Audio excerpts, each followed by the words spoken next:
Assalamualaikum warahmatullahi wabarakatuh. Apa kabar teman-teman, sobat-sobat semuanya? Mari kita lanjutkan saja ceritanya. Bab 2507 Ibu mertua bertemu menantu laki-laki. Kui Sao menatap Meng Tian dengan serius dan bertanya, "Apa maksudmu? Apakah kamu berencana untuk menyerah dalam pertempuran yang menentukan ini?" Meng Tian terdiam. Berbeda dari tiga orang murni dan Fang Chun. Sebenarnya, Meng Xian telah menganjurkan penyerahan diri kepada Li Fugui sejak awal. Sayangnya, banyak tetua dari kuil 8 dewa mereka tidak setuju. Jadi mereka mendorong diri mereka sendiri ke tepi tebing selangkah demi selangkah. Setelah melihat perubahan ekspresi Meng Xian, Kui Sao menyarankan kepadanya, "Jika tidak berhasil, kamu dapat kembali dan berbicara dengan para tetua kuil 8 dewa. Sebenarnya, tidak ada yang salah dengan tunduk pada Master Lembah Li. Sama seperti diriku sekarang, apakah aku tidak menjalani kehidupan yang baik? Karena kami di Sekte Beidou tunduk pada Master Lembah Li. Master Lembah Li tidak hanya memberi kami ramuan gratis, tetapi juga memberi kami beberapa petunjuk tentang cara berlatih kami." Mendengar ini, Meng Xian menyela Kui Sao, melambaikan tangannya dan berkata, "Saudara Kui Sao, jangan katakan lagi, biarkan aku memikirkannya dengan hati-hati." Pada saat yang sama, di dalam ruangan, Akimoto Nari menunggu hingga keluarganya tenang. Dengan air mata di matanya, dia menatap kedua orang tuanya dan kakak laki-lakinya. Setelah beberapa detik terdiam, dia berbicara perlahan, tampak sungguh-sungguh, "Ibu dan ayah, aku tahu kalian mungkin tidak dapat menerima usia Meng Xian. Sebenarnya, pada awalnya, ketika aku mengetahui bahwa Meng Xian sudah berusia 93 tahun ini, aku juga merasa itu tidak masuk akal. Namun, saat aku mengenal Meng Xian lebih dalam, aku menyadari bahwa ketika dua orang bersama, usia bukanlah halangan." Sebagai ayah Akimoto Nari, bagaimana mungkin Akimoto Kazuki tidak melihat pikiran putrinya? Dia tahu bahwa putrinya memilih bersama Meng Xian bukan hanya karena dia mencintainya, tetapi sebagian besar alasannya adalah karena identitas Meng Xian. Dan sekarang setelah putrinya mengucapkan kata-kata itu di depannya, Akimoto Iki sudah dapat merasakan dari mata putrinya bahwa tidak peduli seberapa banyak dia berkata, dia tidak dapat mengubah pikiran putrinya.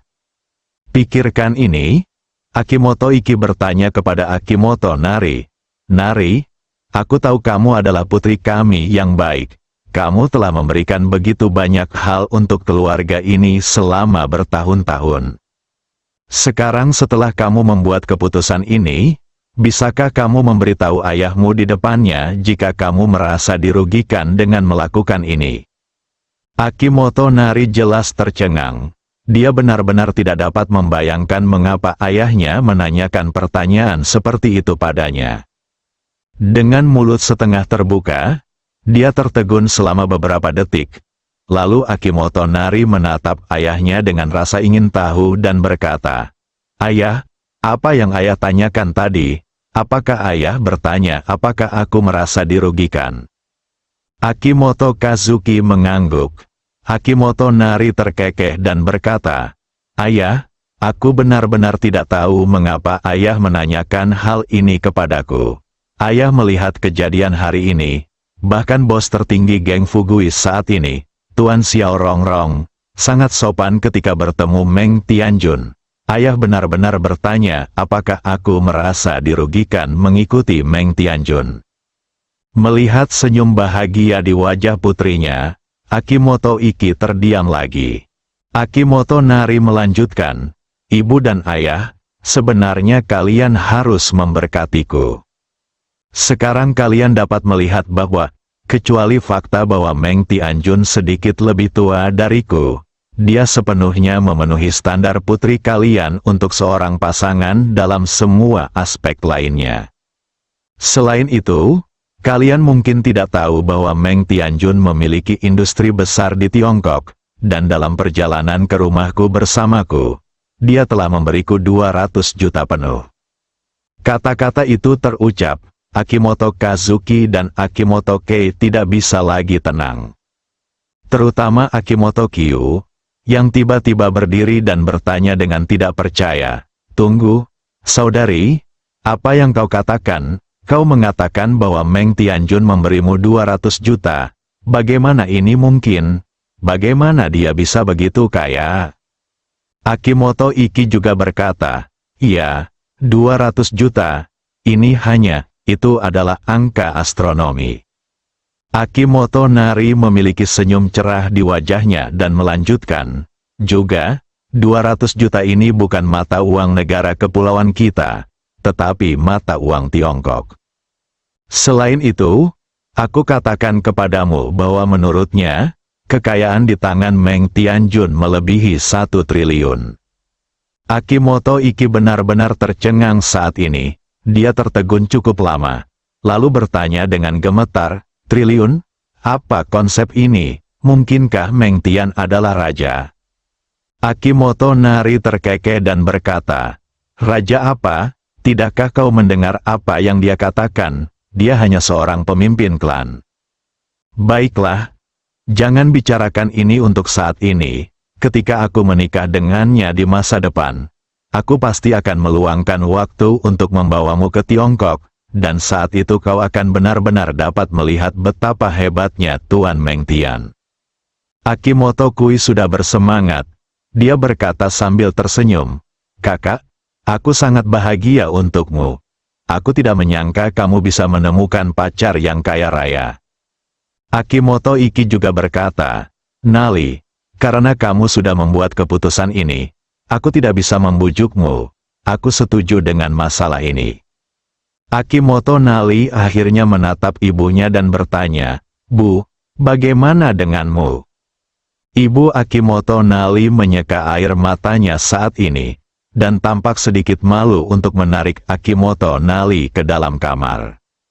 Datanglah ke kamar tidur, Ibu Akimoto Nari menutup pintu, lalu tersipu dan berkata dengan sedikit malu, "Nari, kita berdua adalah wanita, dan sekarang kamu telah menemukan pacar. Ibu bertanya kepadamu, apakah menurutmu dia masih bisa punya anak denganmu saat dia berusia 90-an?"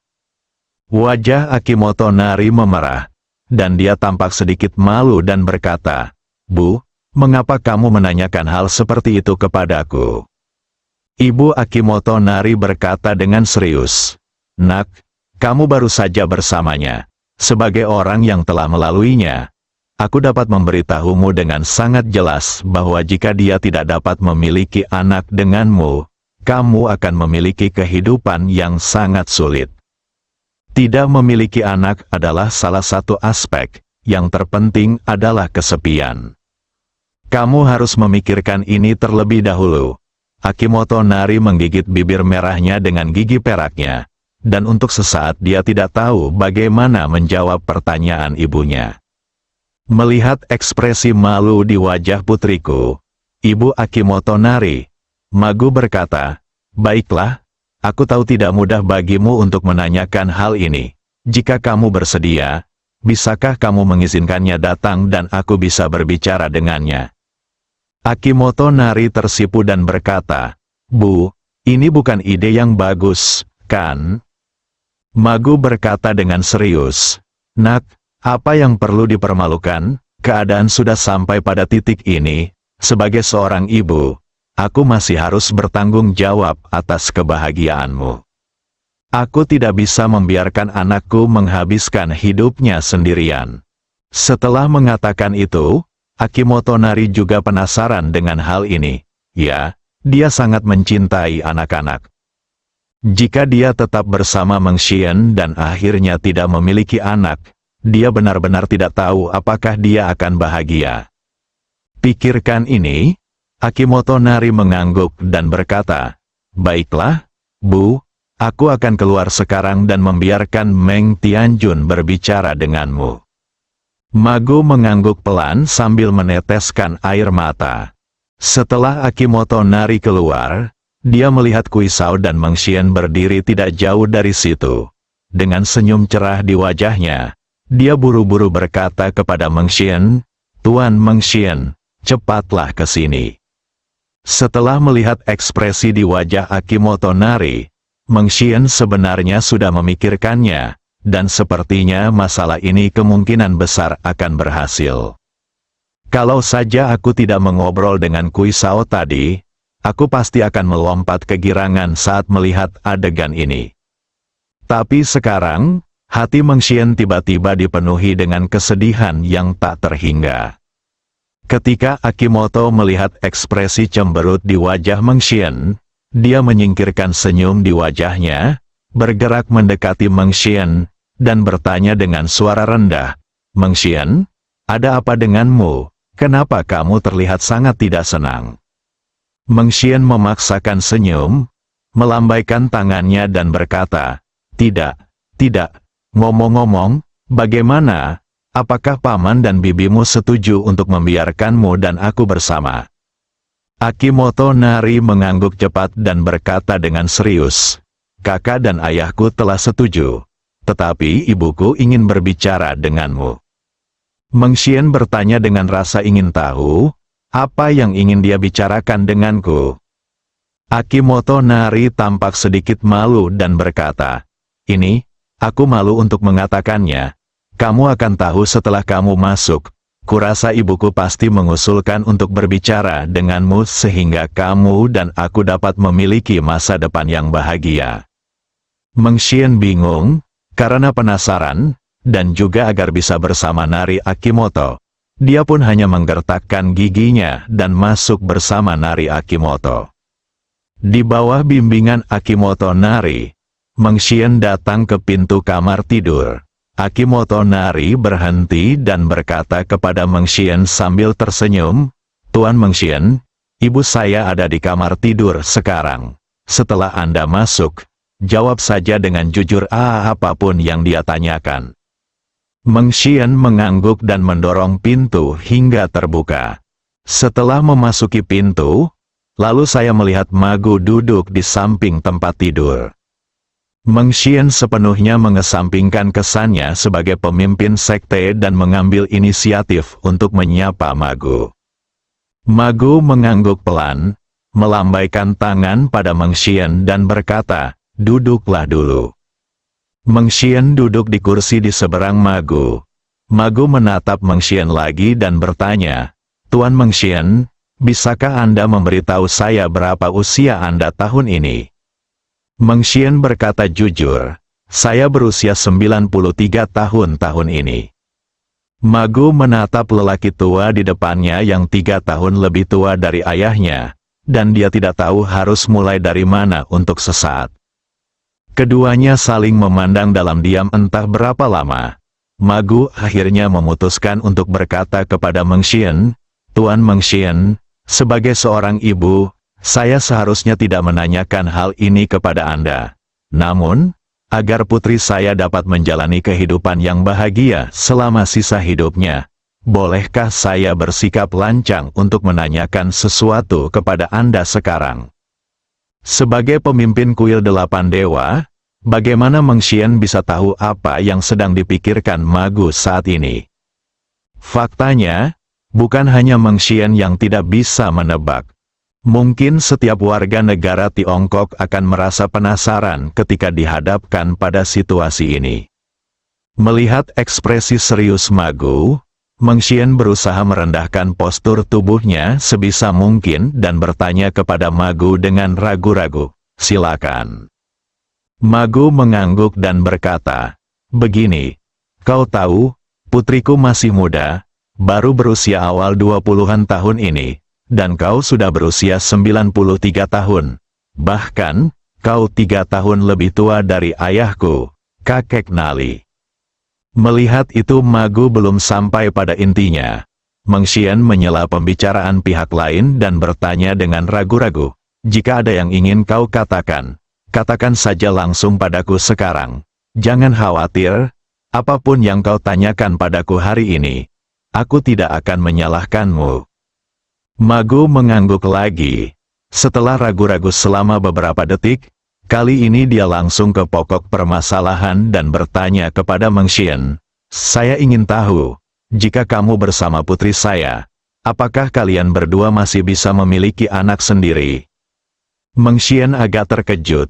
Dengan mata terbelalak, dia bertanya dengan tidak percaya, tunggu, apa yang kau katakan? Anak apa? Hati Magu mencelos, berpikir dalam hati bahwa seperti yang dia duga. Sepertinya pemimpin sekte yang ada di depannya ini pasti tidak akan bisa punya bayi dengan putrinya. Jika Anda tidak dapat melahirkan bayi, itu berarti Anda mungkin tidak memiliki kemampuan untuk melakukannya. Namun, meski begitu, untuk berjaga-jaga, Magu tetap bertanya dengan suara rendah, maksudku, apakah kamu masih mampu menikah dan punya anak? Wajah tua Meng Xian memerah, dan dia berpikir, bagaimana mungkin pihak lain menanyakan pertanyaan seperti itu padanya? Bukankah ini disengaja dan memalukan? Sambil memikirkan hal ini dalam benakku, Meng Xian menundukkan kepalanya dan tampak sedikit malu ketika berkata, saya masih memiliki kemampuan di bidang ini. Magu jelas terkejut dan bertanya, apakah Anda serius? Apakah Anda benar-benar masih memiliki kemampuan di bidang ini? Anda tidak berbohong kepada saya, kan, Tuan Meng Xian? Anda sudah berusia 93 tahun, dan Anda masih memiliki kemampuan ini. Wajah Meng Xian penuh dengan rasa malu, berpikir dalam hati, saya tidak dapat membuktikan ini kepada Anda. Selain merasa malu, agar Magu merasa tenang untuk menyerahkan putrinya kepadanya, Meng Xian menjelaskan, Paman, Anda mungkin tidak tahu banyak tentang seniman bela diri kuno Tiongkok kami. Kami yang berlatih seni bela diri memiliki tubuh yang sangat berbeda dari orang biasa karena latihan kami. Meskipun saya telah hidup selama 93 tahun sekarang, kebugaran fisik saya tidak berbeda dari seorang pemuda biasa berusia 20-an atau 30-an. Magu tertegun dan tetap linglung selama beberapa detik sebelum dia membelalakkan matanya dan bertanya, apa, kebugaran fisik Anda tidak berbeda dari seorang pemuda berusia 20-an atau 30-an? Ini, bagaimana Anda bisa membuktikannya? Wajah Meng Xian memerah. Aku berpikir dalam hatiku, ini sungguh sulit. Kalau saja wanita di hadapannya itu bukan Ibu Nali, dia bisa dengan mudah membuktikannya meski mempertaruhkan nama baiknya. Tapi masalahnya adalah, wanita di depannya adalah Ibu Nali, calon ibu mertuanya. Berbicara mengenai topik semacam ini sungguh tidak dapat diterima baginya. Dia menghirup udara dingin. Setelah berusaha sekuat tenaga menenangkan diri, Meng Xian berkata dengan serius, Bibi, aku tahu kamu khawatir tentang masa depanku dan Naili, tetapi aku dapat memberitahumu dengan bertanggung jawab di sini. Selama kamu setuju untuk bersama Naili dan aku berjanji untuk memberinya kehidupan bahagia yang diinginkannya. Juga, aku akan melakukan yang terbaik untuk melindungi keluargamu. Tentu saja, premisnya adalah kamu tidak menentang geng Fugui. Sebenarnya, ketika melangkah ke kamar Magu, Meng Xian sudah mengambil keputusan. Kali ini, dalam pertempuran yang menentukan dengan Li Fugui, dia pasti tidak akan melakukan yang terbaik untuk menghadapi Li Fugui seperti yang dia pikirkan ketika dia pertama kali datang ke sini. Kalau memungkinkan, dia akan mengikuti saja alurnya. Setelah mendapatkan janji Meng Xian, Magu masih tidak dapat membayangkan bagaimana pria berusia 93 tahun di depannya dapat menikah dan memiliki anak. Tetapi dia dapat melihat dari mata Meng Xian bahwa karena Meng Xian dapat mengucapkan kata-kata seperti itu, dia pasti dapat melakukannya. Bersambung.